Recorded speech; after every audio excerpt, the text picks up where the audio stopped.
Selamat datang di Lembaga Penjaminan Mutu IAIN Ponorogo. Berikut adalah tutorial penggunaan aplikasi BKD Online IAIN Ponorogo. Langkah pertama yang harus kita lakukan adalah buka browser yang ada di laptop ataupun PC Anda. Kemudian ketikkan bkd.iainponorogo.ac.id pada peramban Anda. Lalu Anda akan diarahkan pada tampilan awal aplikasi BKD Online IAIN Ponorogo. Kemudian hal yang harus Anda lakukan adalah memasukkan NIDN atau NIP atau username beserta passwordnya.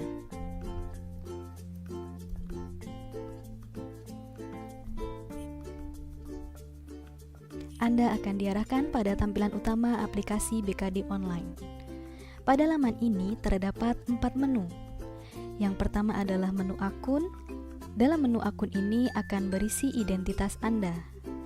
Namun jika Anda pertama kali masuk pada aplikasi ini, maka laman akun akan kosong karena belum pernah terisi. Menu yang kedua adalah menu entry. Pada menu ini terdapat 5 submenu yang kegunaannya adalah untuk mengisi identitas, mengisi rencana BKD baru, mengisi LKD baru, mengisi kewajiban khusus baru, dan membuat kesimpulan. Baik, langsung saja kita masukkan atau kita entry identitas. Pada laman ini, silakan Anda mengisi nomor sertifikat dosen apabila ada, kemudian unggah file bukti sertifikat apabila ada dalam bentuk PDF ataupun gambar dengan ukuran maksimal 3 MB. Kemudian silakan Anda isi NIP atau nomor kepegawaian, isi NIDN, nama depan, nama belakang, gelar depan, gelar belakang, kemudian alamat perguruan tinggi. Kemudian untuk jabatan fungsional, di sini Anda bisa memilih apakah asisten ahli, lektor, lektor kepala, ataupun profesor. Kemudian untuk golongan, Anda juga bisa memilih mulai dari 3A sampai 4D. Kemudian untuk tanggal lahir, silakan dipilih untuk tanggal, bulan, dan tahun. Kemudian untuk tempat lahir silakan diisi sesuai dengan KTP Anda. Kemudian untuk pendidikan S1 silakan diisi dengan nama prodi beserta kampusnya. Misalkan Bahasa Arab IAIN Ponorogo.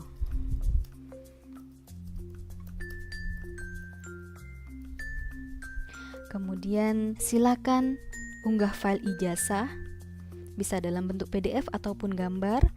Kemudian untuk pendidikan S2 juga sama seperti sebelumnya, silakan diisi nama prodi beserta kampusnya. Pendidikan S3 juga sama seperti sebelumnya. Kemudian untuk jenis, Anda bisa memilih apakah dosen biasa, profesor, dosen dengan tugas tambahan, atau profesor dengan tugas tambahan. Untuk bidang ilmu, silakan diisi sesuai sertifikasi. Apabila belum tersertifikasi, maka silakan diisi sesuai formasi awal, misal pendidikan bahasa Arab.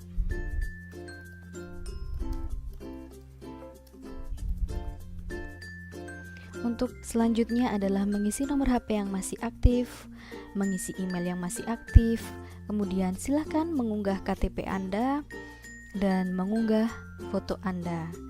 Kemudian langkah selanjutnya adalah dengan memilih fakultas Anda, kemudian memilih program studi di fakultas dan ketua program studi di fakultas. Setelah semua kolom identitas terisi, jangan lupa untuk diteliti kembali, dan langkah terakhir yang sangat penting dalam entry identitas adalah jangan lupa untuk mengklik submit di akhir pengisian. Setelah kita mengklik submit, maka output dari entry identitas akan masuk pada menu akun, seperti pada laman ini. Apabila ada kesalahan pada identitas atau ada data yang kurang, maka kita bisa menambahkan data dengan mengedit identitas kita.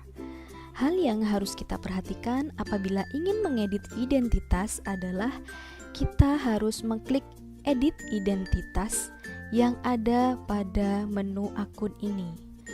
Bukan mengentry identitas lagi pada menu entry, karena apabila kita memasukkan identitas lagi pada menu entry, maka pada menu akun ini akan keluar 2 identitas atau identitas kita akan double. Baik, untuk selanjutnya menu entry rencana BKD baru. Dalam menu ini untuk memunculkan isiannya kita bisa mengklik tanda panah ini, maka akan muncul beberapa kotak isian.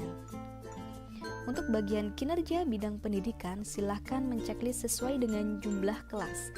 Misal ada 6 kelas, maka kita harus menceklis kegiatan pendidikan 1 sampai kegiatan pendidikan 6.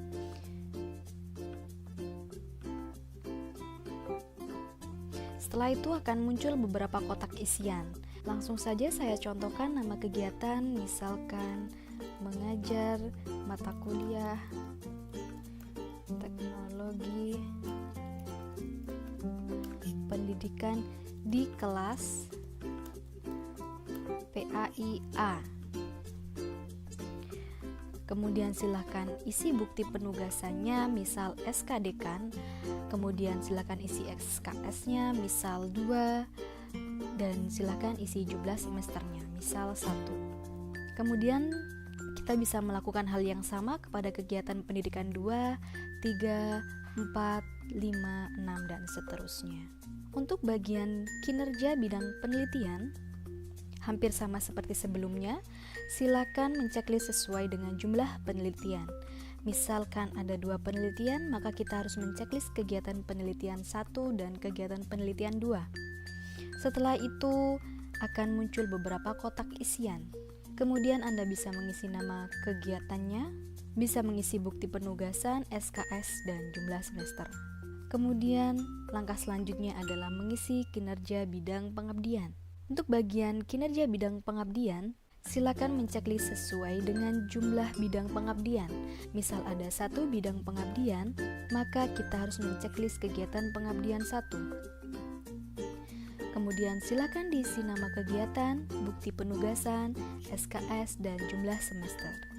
Kemudian untuk kinerja penunjang, hampir sama seperti sebelumnya, silakan menceklis sesuai dengan kinerja penunjang Anda. Apabila Anda mempunyai 2 kegiatan penunjang, maka Anda bisa menceklis kegiatan penunjang 1 dan kegiatan penunjang 2. Dan silahkan diisi nama kegiatan, bukti penugasan, SKS, dan jumlah semester. Kemudian isian yang terakhir adalah validasi. Dalam submenu ini silahkan Anda memilih tahun akademik, kemudian memilih semester, dan jangan lupa untuk mengisi kolom tanda tangan.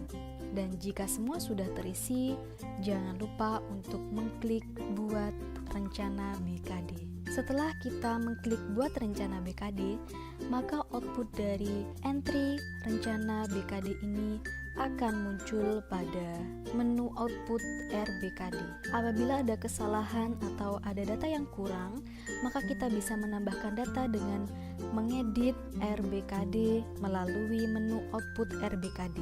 Dan hal yang harus diperhatikan apabila ingin mengedit RBKD adalah kita harus mengklik edit entry RBKD ini dan bukan mengentry RBKD lagi pada menu entry. Karena apabila kita memasukkan atau kita mengentry RBKD lagi pada menu entry RBKD, maka pada menu output RBKD akan keluar 2 RBKD kita atau RBKD kita akan double. Langsung saja saya contohkan apabila ingin menambahkan data pada RBKD, maka kita bisa mengklik edit entry, kemudian Anda akan diarahkan pada laman ini dan silakan ditambahkan datanya apabila kurang, dan yang terakhir jangan lupa diklik perbaharui.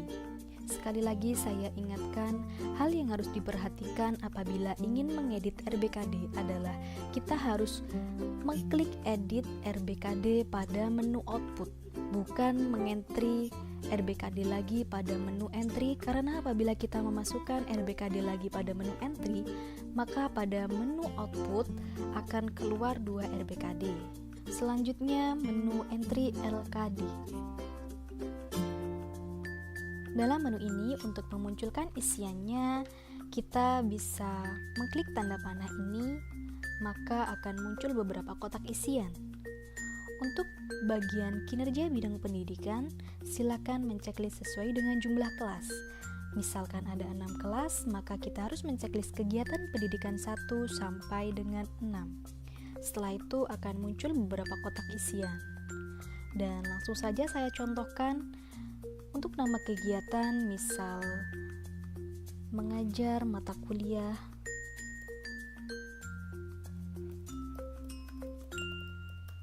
X di kelas Y. Kemudian untuk kategori kegiatan, silahkan Anda pilih A. Melaksanakan perkuliahan atau tutorial dan membimbing, menguji, serta menyelenggarakan pendidikan di laboratorium praktek keguruan. Kemudian untuk bukti penugasan, silakan diisi misal berupa SK Dekan dan silakan diupload filenya. Kemudian isi SKS-nya misal 2, jumlah semesternya misal 1. Kemudian silakan isi bukti dokumennya, minimal ada 3 bukti yaitu RPS, nilai, daftar hadir, atau screenshot perkuliahan. Untuk upload buktinya bisa dijadikan dalam satu file atau boleh upload 3 file. Kemudian SKS-nya silakan diisi dan sarannya silakan dipilih apakah selesai, lanjutkan, gagal, beban lebih, atau yang lainnya.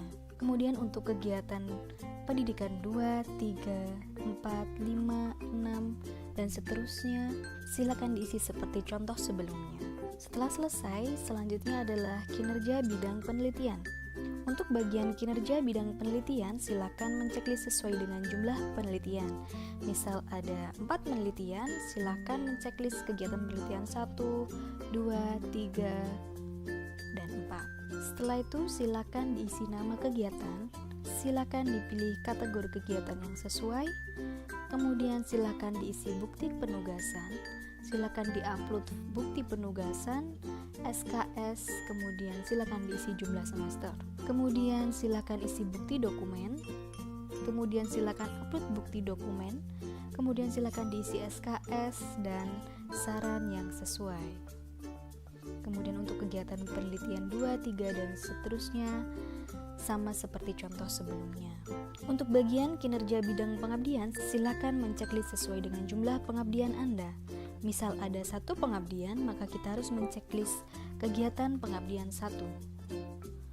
Dan silakan diisi nama kegiatannya, kemudian kategori kegiatan yang sesuai, kemudian bukti penugasan, dan jangan lupa untuk upload bukti penugasan dan silakan diisi SKS, jumlah semester, kemudian isi bukti dokumennya, kemudian upload bukti dokumen, isi SKS, dan yang terakhir adalah saran yang sesuai.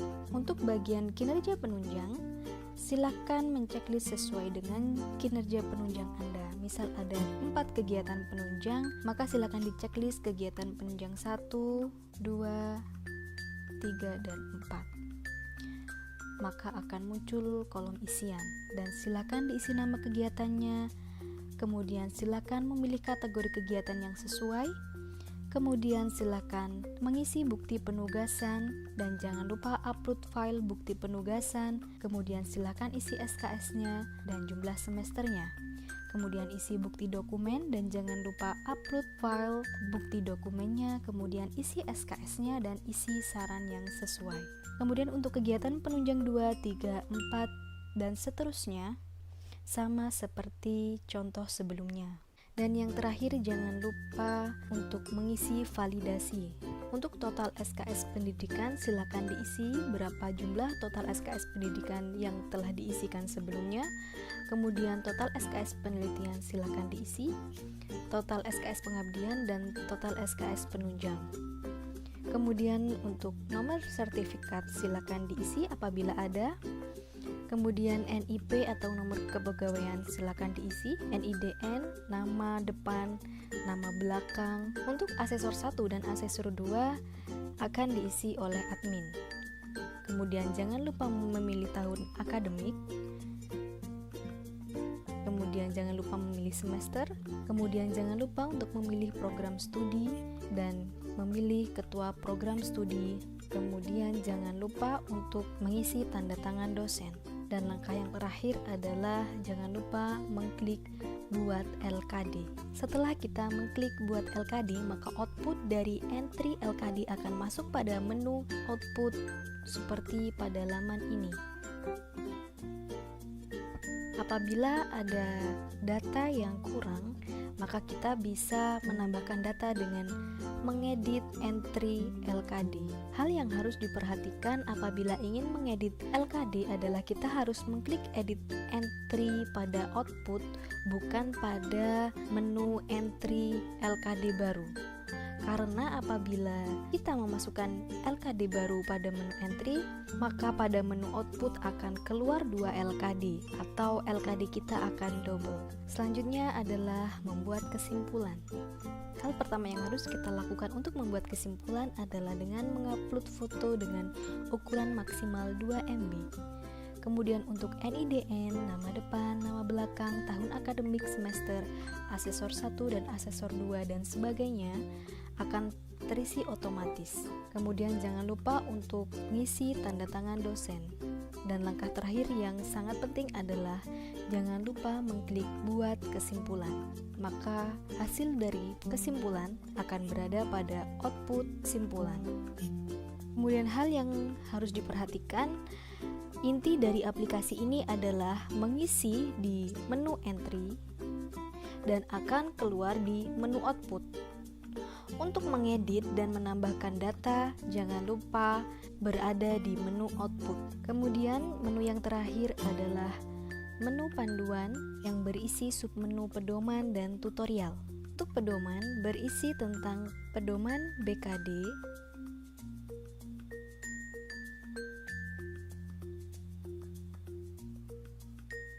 kemudian menu tutorial berisi tentang teknis umum pengisian aplikasi BKD Online. Sekian tutorial penggunaan BKD Online IAIN Ponorogo. Semoga bermanfaat dan sampai jumpa.